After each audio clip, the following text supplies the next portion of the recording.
आदाब दोस्तों। लगता है ज़िला पंचायत अंबेडकर नगर के बारे में कुछ व्यक्तिगत तौर पे इंटरेस्ट लेके काम करना पड़ेगा, क्योंकि वहाँ भ्रष्टाचार रुकने का नाम ही नहीं ले रहा है। कोई भी शिकायत करो, कोई भी वीडियो निकालो या खबर छापो, वो लोग अपनी वाली ही करते हैं और इलीगल ही करते हैं।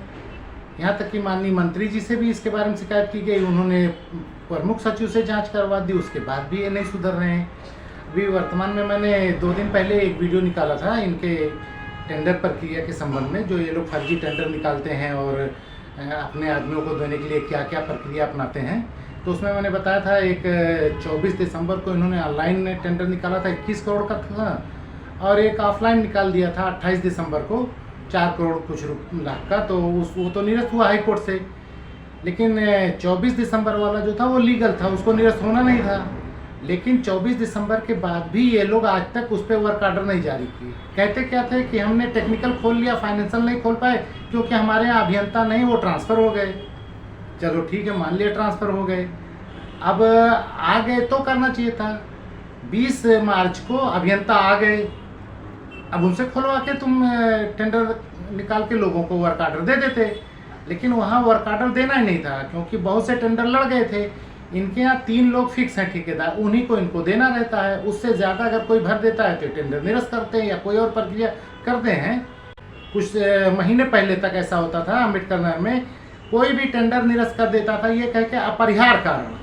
अब अपरिहार्य की मीनिंग ढूंढते रहो, अपरिहार्य क्या होता है।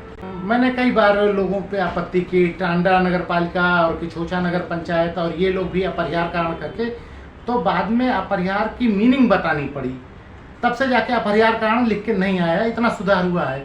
अपरिहार्य में मुझे बताना पड़ा कि 2 कारण होते हैं। एक तो जिस दिन टेंडर खोलना है नहीं जा पाए, नहीं खोल पाए, उसका कारण ये हो सकता है कोई आकस्मिक घटना हो गई हो। आकस्मिक माने जैसे जो अध्यक्ष जी हैं जिनको खोलना है, या फाइनेंशियल वाला अधिकारी है, या ईओ हैं, या प्रमुख अधिकारी हैं, इन लोग का एक्सीडेंट हो गया हो या मरमुरा गए हो, आकस्मिक घटना हो गई इसलिए नहीं खोल पाए। अपरिहार्य होता है इन लोगों के घर पे कोई मौत हो गई, इनके अम्मा मर गई, अब्बा मर गए, सास ससुर मर गए, बेटी बेटा मर गए कोई, तो अपरिहार्य कारण उसको कहते हैं। तो अब ये मरना जीना तो इनके यहाँ हो नहीं रहा है, तो अपरिहार्य कारण ना करके अब कोई दूसरा तरीका अपनाते हैं ये लोग। मैं जिस टेंडर की बात कर रहा हूँ 24 दिसंबर 2024 को निकाला गया था, उसको शायद जनवरी में 13 जनवरी को खोलना था, और खोले भी, टेक्निकल खोले, उसके बाद देख लिए उसमें कि बहुत से टेंडर लड़े हुए हैं, तो ये हुआ उसको रोक दो यार, बंद कर दो, नहीं देना था। अध्यक्ष बार बार कहते हैं उसको खारिज कर दो, खारिज कर दो, या जिनका जिनका लड़ा हुआ उसको रोक के बाकी का वर्क आर्डर दे दो। अधिकारी रिस्क लेने को तैयार नहीं था कि कैसे किसी का रोक के किसी को कर दें, तो पड़ा हुआ था। बहाना क्या बनाए, अभियंता हमारे यहाँ में इसलिए नहीं खोल पाते। चलो 20 मार्च को अभियंता आ गया, अब उसको खोलना था, तो लेकिन अध्यक्ष महोदय मान नहीं रहे। जिससे कमीशन लिए हुए हैं वो भैया कमवा नहीं पाएगा, तो क्या करेंगे, क्योंकि पूरा 123 काम था, उसकी सेटिंग हो गई थी कि कौन कौन क्या कौन पाएगा, कौन कौन पाएगा, कितने में पाएगा, कितने में पाएगा। 1-2 रुपया कम पे सबका ठेका हो गया था। अब जिसने टेंडर लड़ाया वो 1000-2000 रुपया, 10-20 हज़ार रुपया, लाख रुपया कम कर दिया होगा, 10-5% पे आ गया होगा वो, इसलिए इनको खारिज करना था। अब खारिज करने का बहाना क्या बनाए, शासन से एक लेटर जारी हुआ 25 फरवरी को, एसओआर के बारे में था, क्योंकि एक अमर उजाला में खबर छप गई थी, कोई हॉट मिक्स प्लांट था, उसको ओवर रेट पे काम कर रहा था, उसके संबंध में खबर छप गई, तो शासन को उस पर बैठक करनी पड़ी। तो 23 फरवरी को वो लोग बैठक किए, उसमें ये विचार किया गया कि ये हर 6-6 महीना पे रेट रिवाइज किया जाएगा। होता क्या है, पूरे प्रदेश में अधीक्षण अभियंता लोक निर्माण विभाग वही सामग्री और मजदूरी का रेट फिक्स करते हैं, किस एरिया में क्या सामान का दाम है और क्या मजदूरी है, उस हिसाब से एसओआर करके बनाया जाता है। 25 फरवरी को नया आदेश जारी हुआ, जो सितंबर 2024 के आदेश को खारिज करके बनाया गया। उसके बाद उस आदेश में लिखा है, मैं आदेश लगा देता हूँ, साफ साफ उसमें लिखा है, एसओआर वाला जो रहेगा इस प्रक्रिया से अब पालन करके किया जाएगा। अगर किसी ने पूर्व में डीपीआर कर दिया है तो उसको इस तरह से संशोधित या परिवर्तित कर ले। साफ लिखा, संशोधित या परिवर्तित कर ले, टेंडर निरस्त नहीं करना है कहीं। आर्डर लगा दिया, आर्डर पढ़ लिया आप लोग। जिला पंचायत अंबेडकर नगर ने उसी 25 फरवरी के शासन द्वारा दिए गए आदेश का हवाला देके टेंडर को निरस्त किया है, जबकि उस आदेश में टेंडर निरस्त संशोधित या परिवर्तित करने के लिए लिखा था। लेकिन ये लिख रहे हैं और उसके बाद उसको प्रेस विज्ञप्ति भी छपवा दिए कि विज्ञापन हमने दे दिया अखबारों में कि भैया टेंडर निरस्त कर दिया गया है। देखो मैं लगा देता हूँ इनकी प्रेस विज्ञप्ति, उसमें नीचे आप पढ़िए, ये खुद लिखते हैं, यदि किसी विभाग अथवा संस्था द्वारा किसी भी परियोजना में इंटीग्रेटेड एसओआर का प्रयोग डीपीआर गठन में किया गया है तो उसे तदनुसार संशोधित परिवर्तित कर लिया जाए।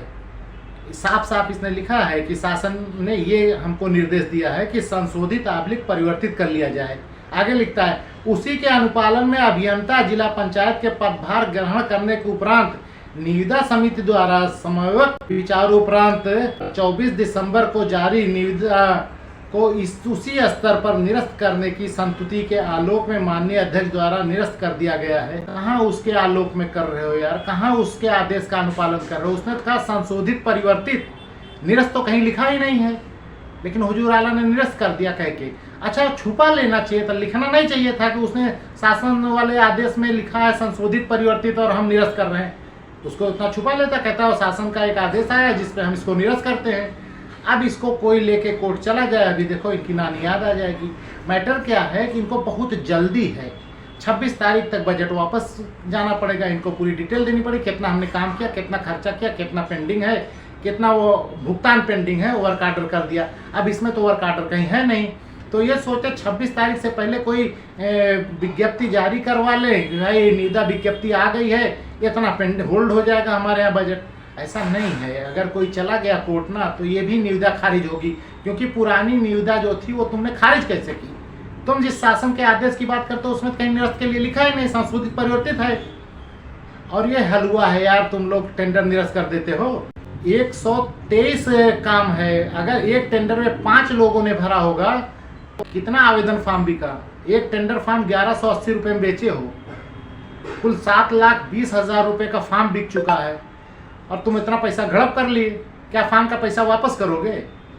जीएसटी कैसे वापस करोगे लोगों की? सब तो ले लिए, लील गए। और एक निकाल दिया कि टेंडर समिति द्वारा कहा गया तो अध्यक्ष महोदय, अध्यक्ष महोदय कितना पावर है कि किसी का पैसा हड़प ले? अरे भाई, कोई शासन से आदेश आया होता निरस्त करने के, निरस्त कर देते। ये अपरिहार आकस्मिक ये नौटंकी नहीं होती। पहले तुमने क्या कहा है कि हमारे अभियंता नहीं है इसलिए हम फाइनेंशियल नहीं खोले, अब अभियंता आ गया, 20 को आया, 21 को आपने कहा कि हम शासन के आदेश के आलोक में निरस्त कर रहे हैं, जबकि वहाँ कोई आलोक था ही नहीं ऐसा कि तुम अनुपालन करने चले गए। कोर्ट लेके कोई जाए तभी मजा आ जाएगी, तब इनको पता चलेगा। वैसे घबराने की कोई जरूरत नहीं, 21 करोड़ का वो और 4 करोड़ का वो, 25 करोड़ का काम ये बाबू नहीं कर पाएंगे। ये जो कमीशन लिए होंगे एडवांस में सब इनको वापस करना पड़ेगा। चली चला की बेला है, देखो क्या होता है। खैर ठीक है, मैं इस पे लगूंगा और व्यक्तिगत तौर पे लगूंगा, 1 महीने मेहनत कर दूंगा तो सब हो जाएगा। देखते हैं क्या होता है।